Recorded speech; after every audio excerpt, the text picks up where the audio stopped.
ई आकाशवाणी गोरखपुर है। अब रहुआ सभे वेद प्रकाश पाठक से भोजपुरी समाचार सुने।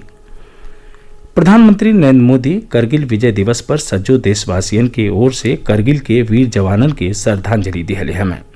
आज आकाशवाणी से मन की बात कार्यक्रम में वहां के यह वीर जवानन के साथे साथे उनकरे माता लोगिन के भी नमन कैली जे माँ भारती के ये सच्चा सपूतन के जन्म दिहलस। प्रधानमंत्री देश के नौजवानन से शहीदन के शौर्य गाथा लोगिन से साझा कैले के अरज कैली। प्रधानमंत्री करगिल युद्ध के समय लाल किला से पूर्व प्रधानमंत्री अटल बिहारी वाजपेयी के भाषण के जिक्र कैली, जिसमें वहां के महात्मा गांधी के एगो मंत्र के याद दियौली। ओह समय अटल जी कहले रहने, हम सभी को याद है कि गांधी जी ने हमें एक मंत्र दिया था। उन्होंने कहा था कि यदि कोई दुविधा हो कि तुम्हें क्या करना है तो तुम भारत के उस सबसे असहाय व्यक्ति के बारे में सोचो और स्वयं से पूछो कि क्या तुम जो करने जा रहे हो उससे उस व्यक्ति की भलाई होगी।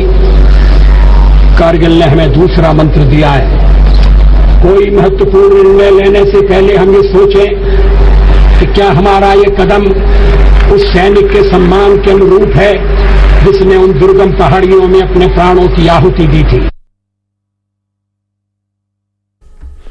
श्री मोदी कहला कि भारत पिछला कुछ महीना से एकजुट होके जौने तरह कोविड महामारी के मुकाबला कैले हवे उ कई तरह के आशंका के गलत साबित कैले हो।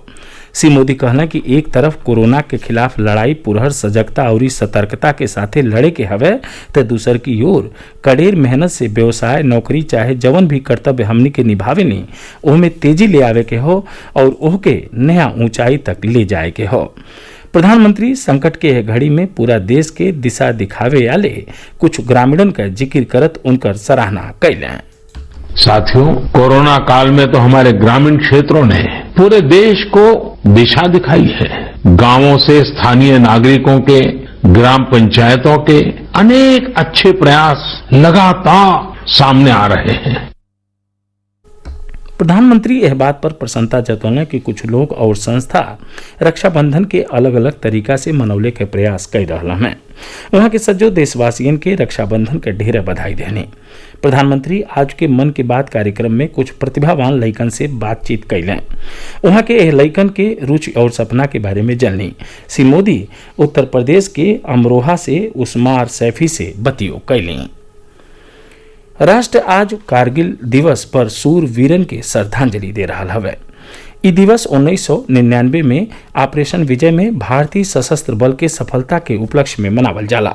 ए दिने भारतीय सेना करगिल सेक्टर के पाकिस्तानी घुसपैठ से मुक्त करौले रहे।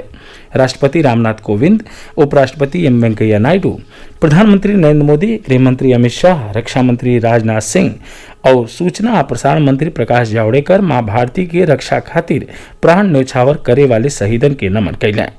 प्रधानमंत्री नरेंद्र मोदी कहना कि करगिल विजय दिवस के मौका पर देश भारतीय सेना के साहस और दृढ़ निश्चय के नमन कर रहा हवे जे 1999 में देश का रक्षा कैलस।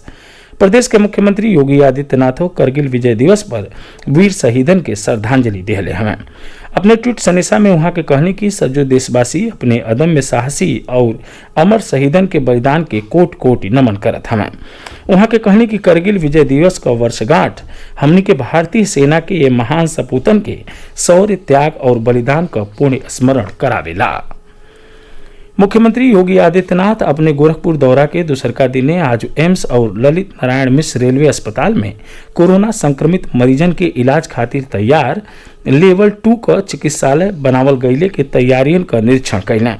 वहां के संबंधित अधिकारियन के निर्देश देने की जल्दी से जल्दी चिकित्सालय तैयार कई के रोगियन के उपचार शुरू कैल जाए। एम्स में पहला और दूसरका चरण में 50-50 बिस्तरन वाला वार्ड बने के हो। इससे पहले मुख्यमंत्री आज उभिनही जनपद के सहजनवा इलाका में बाढ़ग्रस्त इलाका का हवाई सर्वेक्षण कैलें। वहां के बाढ़ खंड आ सिंचाई विभाग के अधिकारियन के बंधा का सुरक्षा और तटबंध का निरंतर निगरानी का निर्देश देने। मुख्यमंत्री जिला प्रशासन के बाढ़ के आपात स्थिति से निपटे खातिर नाय का पुरहर इंतजाम कैलहू का निर्देश देने। प्रदेश में पिछला 24 घंटा के दौरान कोरोना संक्रमण का 3,260 नया मामला सामने आयल हमें। ये एक दिन में मिलल कोविड मरीजन के सबसे ढेर संख्या हो। राज्य में 41,641 मरीज अबले बीमारी से स्वस्थ हो चुकल हमें और 23,921 रोगियन का उपचार चल रहा हो। अबले 1,426 लोगन का बीमारी से मौत हो चुकल हो। उधर प्रदेश में काल 71,881 कोविड नमूनन का जांच कल गई। अबले कुल 18,34,297 नमूनन का जांच कइल जा चुकल हवे। एकरे साथ ही भोजपुरी समाचारन के बुलेटिन पूरा भइल। नमस्कार।